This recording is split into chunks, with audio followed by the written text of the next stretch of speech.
Alright, welcome back. So in the last video we did another example, looking at ANOVA output and how to interpret those results, and we're just going to do it again with a different example. So the general idea here is that, not even with this example, but like on the test, you're going to be given all the information. So you just got to know where to look, know what to look for, and you'll be set. And it's like that in real life too, thankfully. So, unless you actually have to do one by hand, but then, you wouldn't be taking this class, right? You'll be in a different class for that. So no worries there. So let's just get into it. Okay, so a researcher wants to determine the differences between three diets. They essentially just want to see which one results in the most weight loss. And they're only comparing these three diets. They're not comparing it against like a control. So they assume that the diets do work. Now they're just trying to figure out which diet is the best at weight loss, right?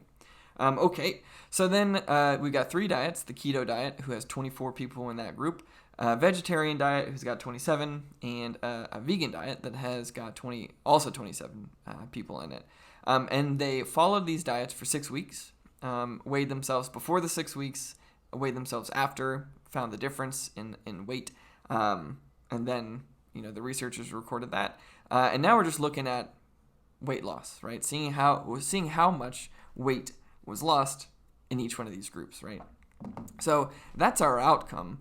This weight loss, right? So our outcome, the only one continuous thing that we're measuring is weight loss, and I believe that is in kilograms. Very cool. Okay, and then we have how many factors do we have? Well, factors are just the one category, right? The one category that we have, right? Or at least any category that we have. In the case of this class and ANOVA, we are only ever going to have one category, right? So that means that we only have one factor. But how many levels are in that factor, right? So the factor itself is the diet, right? It would be like a whole column, if we come over here, of, a couple of numbers that tell you how much weight you lost, right? And then in this one, you would have maybe vegan, keto, and vegetarian, right? Okay, so our factor is this one column, but then within that are the levels, right? So we only have 3 different diets that we're looking at. That means that we only have 3 levels. How about that, right? One factor pretty much always in this class, and then within that, the different categories within the one big category is the levels, right? So there you go. We've got the outcome, continuous variable, weight loss. We've got one factor, diet, with 3 levels, 3 different types of diets within that one big diet. Okay, very cool, very cool. So let's just go ahead and take a look at the summary statistics for each group, okay? Because we don't really care about the overall summary, right? Because we know that within the overall are 3 smaller groups, right? And that's what we're comparing. That's where we want to see where the differences lie, right? Okay, very cool. So we've got keto, vegan, and vegetarian down here. The order there is only alphabetical, right? No special order. And then on our y-axis, we've got weight loss in kilograms, right? So here, what we're seeing here is, 0 weight loss means that you didn't lose any weight. And we see that there are some data in there, right? That kind of come up here around 0. And then as we go up, the bigger the number, the more weight you lost, right? So what we're saying here, 2.5 kilograms lost, 5 kilograms lost, so on and so forth, right? However, one thing that is kind of not difficult, but something you got to keep in mind is that when you're talking about a lot of biological things, especially when to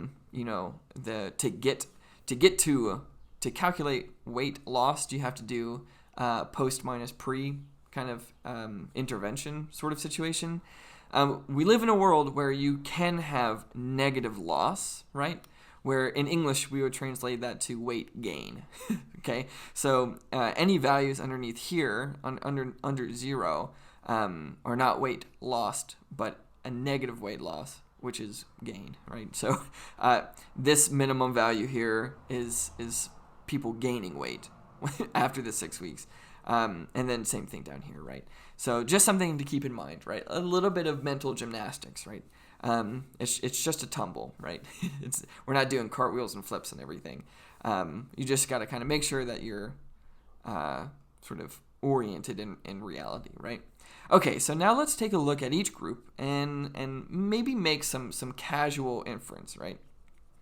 We see here that the keto is it's got a pretty small range. It does have 2 outliers out here. So you had 2 people that lost a ton of weight while they were on this diet, okay? And then the median is right here. We can come down here for keto and look at the mean, right? Because that's what we're doing. In ANOVA and t-test, we're comparing means, right? So we see the mean weight loss for the keto group is 3.3 kilograms with a standard deviation of 2.24 kilograms, right? Okay, so the spread here is the range, right? The minimum minus the maximum. We got these outliers out here too. So that's all fine. We see that, this one has the smallest sort of overall area that it's taking up compared to vegan and definitely compared to vegetarian, right? So we can move on, right? We see that the whole kind of frame of this vegan diet has shifted upwards, right?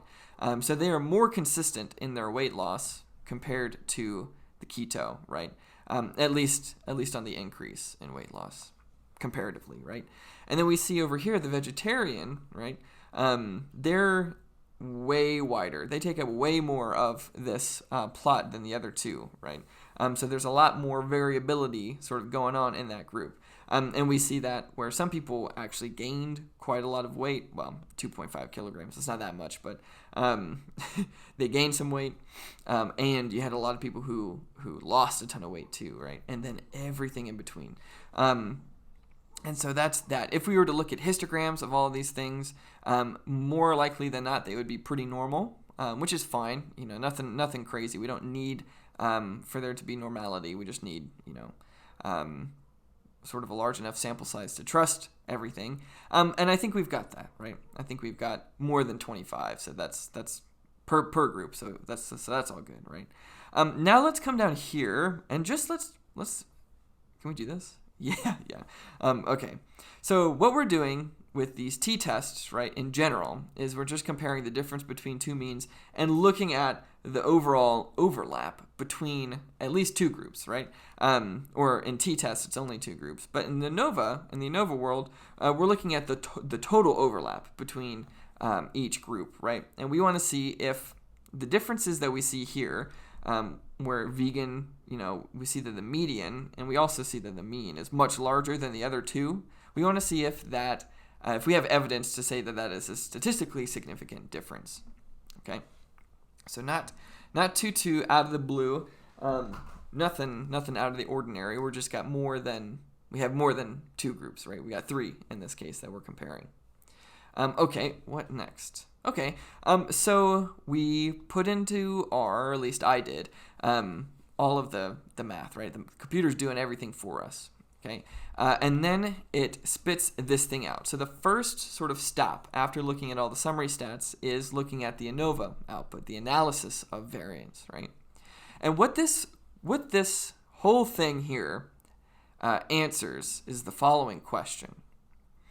Is there, and I said this in the last 2 videos too, but is there at least one group that's different? Oops. One group different than the others, right? Because if we recall, our null hypothesis is that in this case it'd be group 1, the mean of the group 1 is equal to the mean of the group 2, which is equal to the mean of the group 3, right? And then our alternative hypothesis is just the opposite, right? Right? Where they are not all equal, okay? Or, put simply, one of them is at least different, right? Okay, Cool. So then we come up here to the output. And what do we care about? Okay, well, we don't care about this. We don't care about this. The degrees of freedom, they tell us a little bit, but if you're trying to like work backwards the sample size, then you can do something with this. We're just going to ignore it. It's still important, but for this class, we're just going to say, see you later. The F value is very similar to a t-stat, right? Except we're in a slightly different distribution. Not going to worry about it so much. It's still important, but because we're doing everything is given to you, we're not going to so much worry about it. And then the one big thing that we care about is this PR greater than F. What the heck? Well, all that is, it's just that P value, right? It's that P value. And the same rule applies, right? If P is less than alpha, which we'll say that alpha is 0.05, totally, arbitrary. Doesn't really mean anything, right?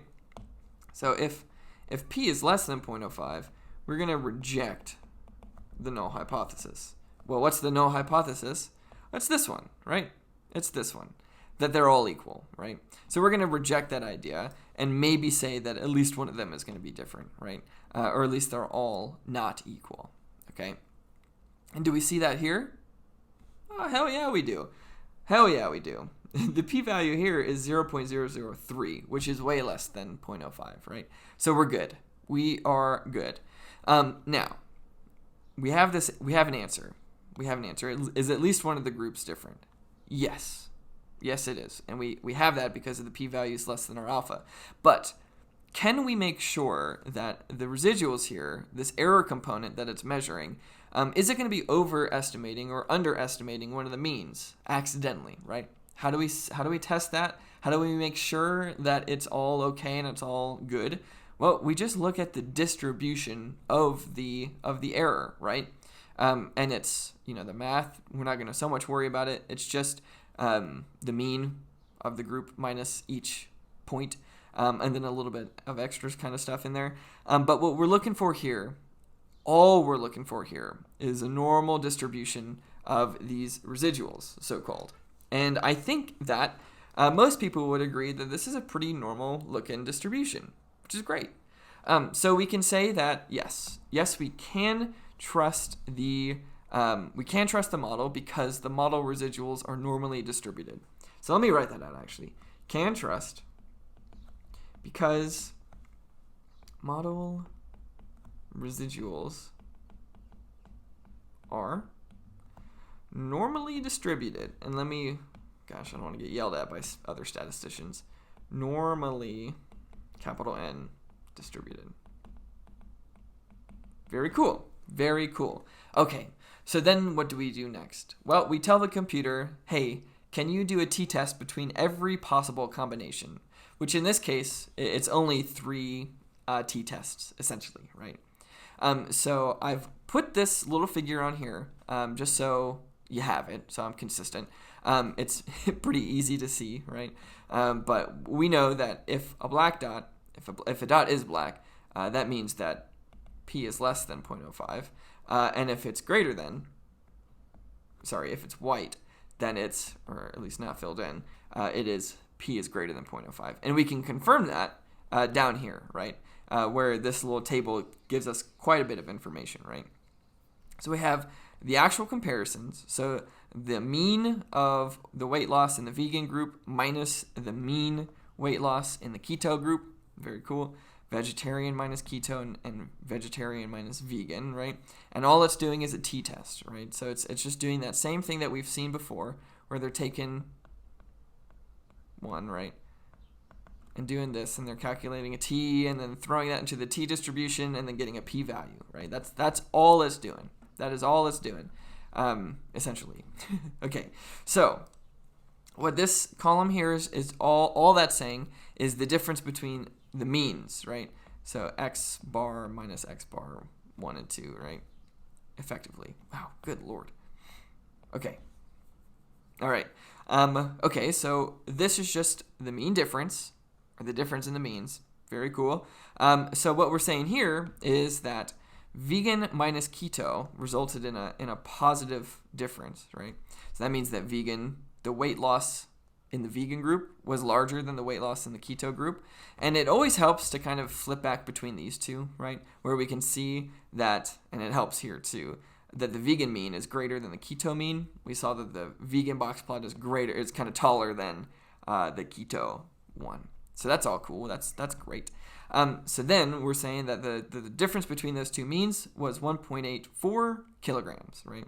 So on average, in this sample, the vegans lost 1.84 or 1.85 kilograms more than the keto group, right? Can we trust that?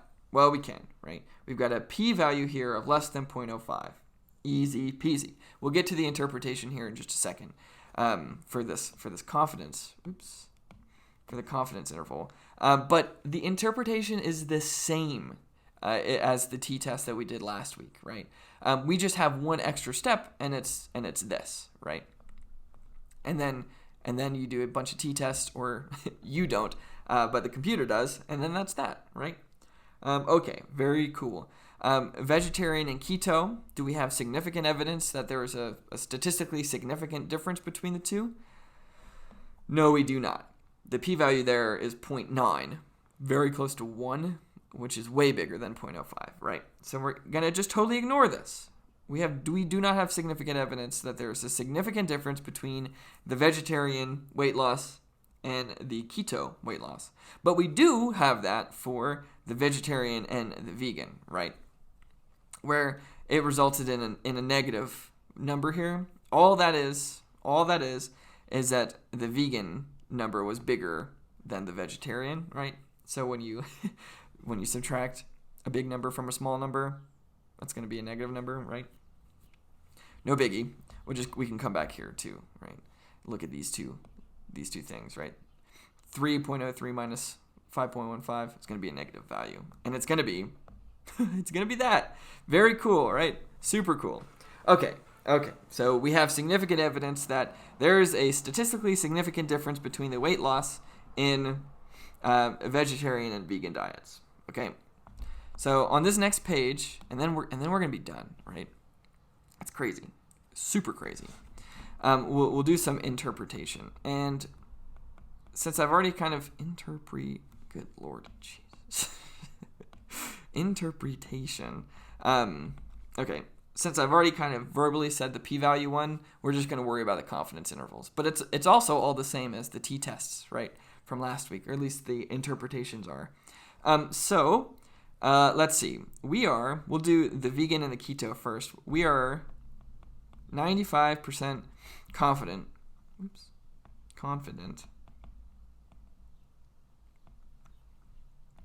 that the difference in weight loss, okay, and since the vegan one was more, we'll put that one first, just so we are working with these positive numbers. It is, let's see, 95% confident that the difference in weight loss between good Lord, vegan and keto diets, the mean weight loss, right, is between, 0.24 kilograms and 3.45 kilograms. Very cool. Let me get rid of this. Very cool. Okay, so we are 95% confident that the difference in weight loss between vegan and keto diets is between, let's see, 1/4 kilogram and 3.45 kilograms, right? Based on our sample. Very cool. So on average, right, if you were to look at the whole population, and everybody was on vegan and keto diets, or at least all of the people on vegan and keto diets, or who get put on vegan and keto diets, the vegan group would lose this much more, right, on average, okay? Pretty cool. Same thing, so 95%, I'm just gonna do that, in weight loss between the vegan and vegetarian diets is between, here we go. Okay, now this one we have to do a little bit of flipping around just because they're negative values, but that's okay. It's between 0.56 kilograms and 3.68 kilograms. Okay, so if we were to put everybody on vegetarian and vegan diets, right? The vegans would lose on average 0.56 kilograms to 3.68 kilograms more than the vegetarian diet would. Okay. So that's pretty much that. It's this is very much different than what we're used to, because you probably have not picked up a pencil and done math at all, right? So it's just kind of weird. So it's all about the interpretations here and making sure that you're looking at the right thing when you're asked, right? With the test coming up, you'll be given all this information, which is great, right? It makes your life easy. You just got to know where to look, and that's pretty much that. And if you're interested in how to do more of this, like actually doing it, take Stat 3050, where you really get into the weeds and into all the coding and stuff. But with that, if you have any questions, just let me know, and I will see ya when I see ya.